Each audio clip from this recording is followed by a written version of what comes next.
বনি ইসরাইলের এক ঘটনা কিতাবের মধ্যে পাওয়া যায়, হাদিসের মধ্যে রয়েছে। সাইয়্যিদুনা হযরতে রাসূল করিম সাল্লাল্লাহু আলাইহি ওয়াসাল্লামের হাদিসের মধ্যে রয়েছে, রাসূল বলেন বনি ইসরাইলের এক ব্যক্তি ছিল জুলকিফিল। জুলকিফিল ছিল ব্যভিচারী, জানি। তার জীবনে কোনো সওয়াবের কোনো আমল ছিল না, তার আমল নামায় তেমন কোনো সওয়াব ছিল না। জিনা করত,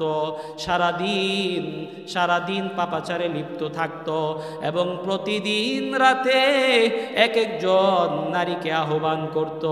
এরই মধ্যে একদিন 2 দিন এমন করতে করতে তার কাছে এমন এক মহিলা, এমন সুন্দরী নারী চলে এলো, উচ্চবংশীয়, কিন্তু সে ছিল গরিব ছিল, খাবার দাবারের মতো তেমন কিছু ছিল না। পেটে অনেক ক্ষুধা নিয়ে এই কাজে নেমেছিল।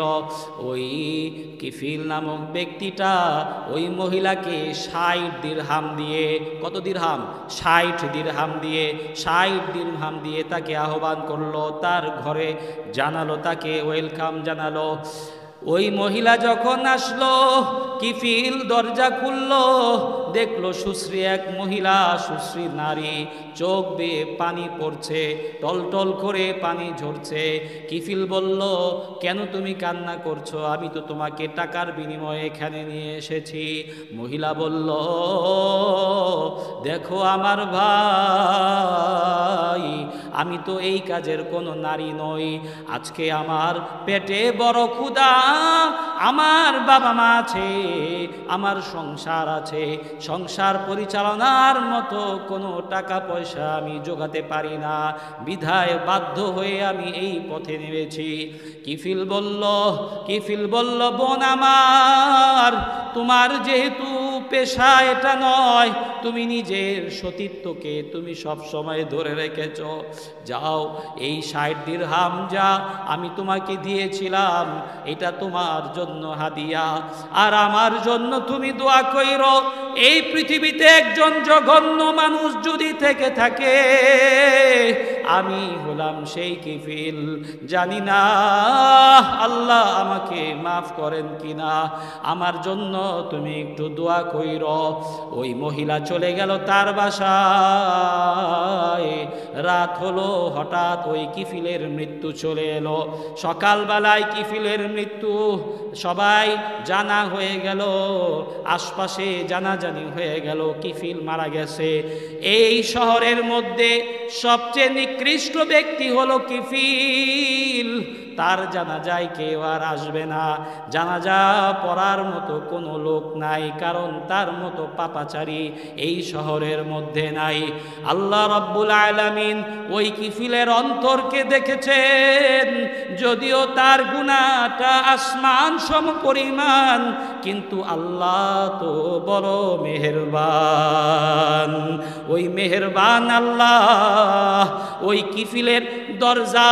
কিফিলের দরজায় লিখে দিলেন, ইন্নী গফারতু আল কিফলা।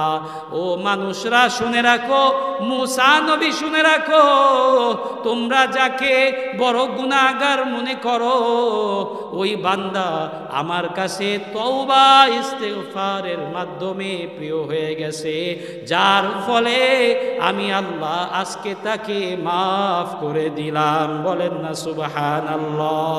আল্লাহ আল্লাহ মিকুনাদ শাজার ও হাজার, আল্লাহ আল্লাহ মিকুনাদ শামসু কামার, আল্লাহ আল্লাহ ইচে শিরিন আস্তনাম, শির ও শক্কর মিশাওয়াদ জানাম তামাম।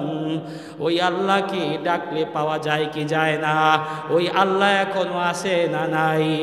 ওই আল্লাহর কাছে যদি তওবা ইস্তেগফার করে আল্লাহর কাছে ফিরে যেতে পারি, ওই আল্লাহ আমাদেরকে ফিরিয়ে দিবেন না। এই জন্য রব্বে কারীম তওবা ইস্তেগফারের জন্য দরজাকে খোলা রেখেছেন। বান্দা তুমি গুনাহ করেই যাবে, আমি আল্লাহ মাফ করেই যাব। তুমি গুনাহ করেই যাবে, গুনাহ করা তোমার আমার সিফত, আর মাফ করা আমি আল্লাহর সিফত। এই জন্য আমি আল্লাহর নাম গফুরুর রহিম, আমি আল্লাহর নাম গফুরুর রহিম। আমি আল্লাহ মাফ করে শুধু দেব না, তোমাকে মায়ার চাদরে বুকে জড়িয়ে নেব। সুবহানাল্লাহ।